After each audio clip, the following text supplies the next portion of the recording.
दुनिया की कुल आबादी का लगभग 1/4 हिस्सा जिस विचारधारा या जीवन शैली का पालन करता है, उसके बारे में लोगों की आम समझ इतनी सीमित क्यों है? मतलब ये वाकई सोचने वाली बात है। हाँ बिल्कुल, ये एक बहुत ही बड़ा सवाल है ना? मान लीजिए कि हम रोज एक बहुत ही विशाल और मशहूर इमारत के पास से गुजरते हैं। उसका बाहरी ढांचा रोज दिखता है, उसकी भव्यता भी नजर आती है, लेकिन कभी उसके दरवाजे खोलकर अंदर जाने का मौका नहीं मिलता। और फिर होता यह है कि बाहर से जो कुछ सुना या देखा, बस उसी के आधार पर एक पक्की धारणा बन जाती है। बिल्कुल सही कहा। आज दुनिया में हर 4 में से 1 इंसान मुसलमान है। ये एक बहुत बड़ा आंकड़ा है।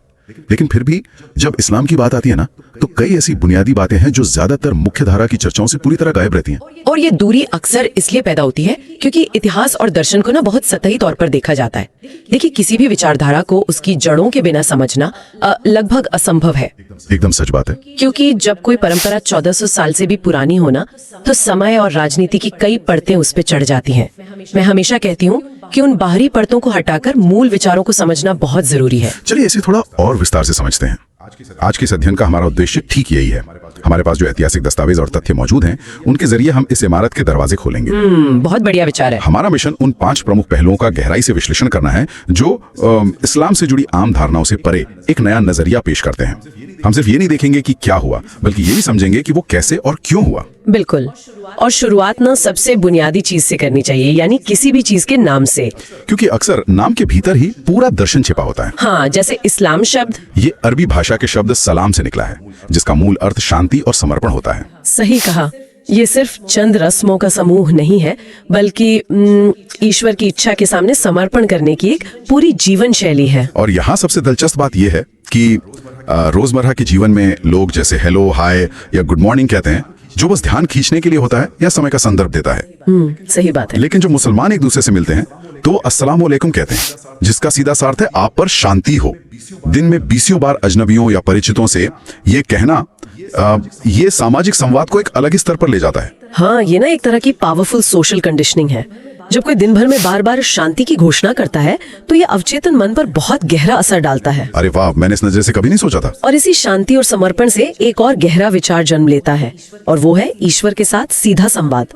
इस्लाम में कोई पादरी, पंडित या कह लें कि कोई संस्थागत बिचौलिया नहीं होता। रुकिए, कोई बिचौलिया नहीं होता, तो फिर हर व्यक्ति सीधे ईश्वर यानी अल्लाह से जुड़ सकता है। बिल्कुल, बिना किसी माध्यम के हर व्यक्ति सीधे अल्लाह से दुआ कर सकता है। ये इस धर्म की एक बहुत बड़ी खासियत है। लेकिन अगर कोई मध्यस्थ नहीं है, तो क्या चीजें बहुत ज्यादा व्यक्तिगत और बिखरी हुई नहीं हो जाती? मतलब इसका आधार क्या है? देखिए, ये एक बहुत ही वाजिब सवाल है। जब कोई बिचौलिया नहीं होता ना, तो हर इंसान को अपने आध्यात्मिक और नैतिक कार्यों का हिसाब खुद देना होता है। धर्म को व्यक्तिगत जिम्मेदारी के मॉडल पर खड़ा किया गया है। अच्छा, तो ये एक तरह का विकेंद्रीकरण या डिसेंट्रलाइजेशन है। एकदम सही शब्द इस्तेमाल किया आपने। इससे समाज में एक मूलभूत समानता की भावना पैदा होती है। एक शासक और एक आम इंसान दोनों एक ही तरह से प्रार्थना करते हैं। कोई भी महज अपने पद की वजह से ईश्वर के ज्यादा करीब नहीं हो सकता। ये आध्यात्मिक समानता वाली बात बहुत गहरी है, और अगर ऐसा है तो इसका असर केवल प्रार्थना तक सीमित नहीं रह सकता। इसे समाज के नियम कानूनों में भी झलकना चाहिए, और यही कहानी वाकई बहुत दिलचस्प हो जाती है। हाँ, क्योंकि जब हम इस समानता को जमीन पर लागू होते हुए देखते हैं ना, तो इतिहास के पन्नों में महिलाओं के अधिकारों की एक ऐसी तस्वीर उभरती है जो आम धारणाओं के बिल्कुल उलट है। बिल्कुल, मतलब 1400 साल पहले जब दुनिया में महिलाओं को संपत्ति का हिस्सा तक नहीं माना जाता था, तब इस्लाम ने महिलाओं को संपत्ति रखने और व्यापार करने का अधिकार दे दिया था। और सिर्फ व्यापार ही नहीं, बल्कि विरासत में हिस्सा पाने और अपनी मर्जी से तलाक लेने का कानूनी अधिकार भी। 7वीं शताब्दी की दुनिया की कल्पना कीजिए। उस समय के यूरोप में महिलाओं की कानूनी स्थिति लगभग शून्य थी। ये तो है। आज के समय में जब हम स्वतंत्र बिजनेस वुमन की बात करते हैं, तो ये बहुत आधुनिक लगता है। हाँ, सबको लगता है कि ये 20वीं सदी के नारीवादी आंदोलनों की देन है। लेकिन पैगंबर मोहम्मद साहब की पहली पत्नी हजरत खदीजा का उदाहरण हमारे सामने है। वो इस दौर में एक बेहद सफल और स्वतंत्र व्यापारी थी। आज के इतिहास के दृष्टिकोण को ये पूरी तरह से चुनौती देता है। और वो कोई अपवाद नहीं थी, वो उस कानूनी ढांचे का प्रतीक थी जिसे नया आकार दिया जा रहा था। जब आप किसी महिला को अपना पैसा खुद मैनेज करने का कानूनी हक देते हैं, यानी उसका पैसा उसका अपना है। बिल्कुल, तो आप उसे समाज में एक स्वतंत्र पहचान दे रहे होते हैं। आर्थिक स्वतंत्रता के बिना कोई सामाजिक अधिकार टिक नहीं सकता। और ये समझना बहुत जरूरी है कि ये सिर्फ एक विचार नहीं था, बल्कि एक पूरी कानूनी रूपरेखा थी। अब एक ऐसा समाज जिसने इतने साल पहले बुनियादी अधिकार तय किए, उसने यकीनन बौद्धिक स्तर पर भी तरक्की की होगी। एकदम सही कहा आपने। अगर हम इसे व्यापक दृष्टिकोण से देखें तो सामाजिक और आर्थिक विकास हमेशा बौद्धिक क्रांति को जन्म देता है, जिसे हम इस्लामिक स्वर्णिम युग कहते हैं ना, 8वीं से 13वीं सदी के बीच का समय। हाँ, जहाँ विज्ञान और भाषा में बहुत काम हुआ। क्या लोग जानते हैं कि अलजेब्रा, एल्गोरिदम और केमिस्ट्री जैसे शब्द मूल रूप से अरबी भाषा से आए हैं? ये बहुत कम लोगों को पता है। मुस्लिम वैज्ञानिकों ने गणित, खगोल विज्ञान, चिकित्सा और दर्शन में अभूतपूर्व योगदान दिया। अगर इसकी तुलना आज के दौर से की जाए तो वो दौर किसी प्राचीन सिलिकॉन वैली या एक विशाल ग्लोबल यूनिवर्सिटी जैसा लगता है। बिल्कुल, बगदाद में हाउस ऑफ विजडम जैसी संस्थाएं थीं। उस समय के शासकों ने ज्ञान को इतना महत्व दिया कि विदेशी किताबों का अरबी में अनुवाद करने पर किताबों के वजन के बराबर सोना दिया जाता था। वजन के बराबर सोना? अरे वाह, ये तो अपने आप में बताने के लिए काफी है कि ज्ञान का क्या मूल्य था। आज हम स्मार्टफोन पे एल्गोरिदम शब्द का इस्तेमाल करते हैं। और मजे की बात यह है कि एल्गोरिदम शब्द 9वीं सदी के महान गणितज्ञ अल ख्वारिज़मी के नाम से निकला है।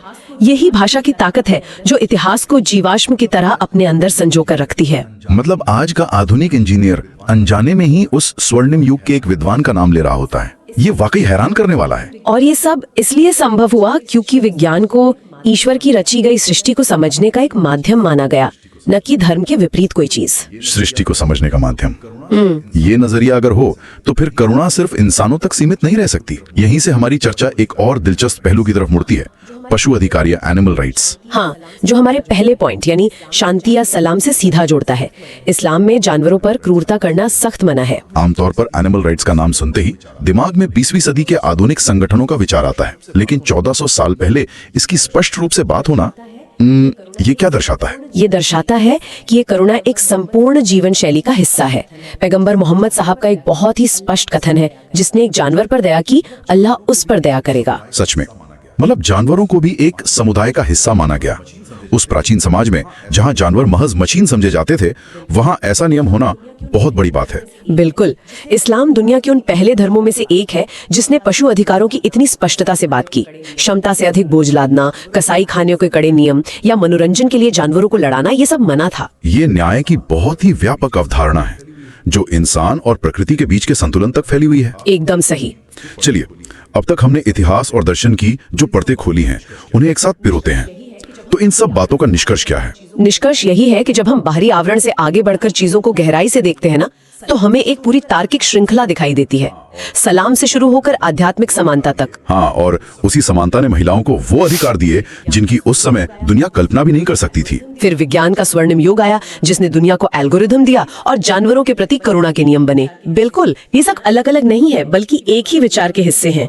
ज्ञान की यही खूबी है कि वो हमारे पूर्वाग्रहों को चुनौती देता है और मानव सभ्यता के विकास को समझने का एक नया नजरिया देता है। और यही इस पूरे अध्ययन का सबसे विचारणीय पहलू है। जब आज का समाज तकनीकी विकास कर रहा है, महिला सशक्तिकरण के लिए नए कानून बना रहा है और पशु अधिकारों के लिए आवाज उठा रहा है, तो हम इसे आधुनिकता मानते हैं। सही बात है। लेकिन सोचने वाली बात यह है कि जिन विचारों को हम आज 21वीं सदी में सबसे प्रगतिशील मानते हैं, उनके कुछ सबसे मजबूत बीज 1400 साल पहले ही बोए जा चुके थे। क्या इतिहास के इन पन्नों को पलटने से, जिन्हें अक्सर अनदेखा कर दिया जाता है, भविष्य को देखने का हमारा नजरिया पूरी तरह बदल नहीं जाता? एक ऐसा भविष्य जहां ज्ञान, समानता और करुणा किसी एक युग की जागीर नहीं बल्कि एक निरंतर बहने वाली इंसानी विरासत का हिस्सा लगे।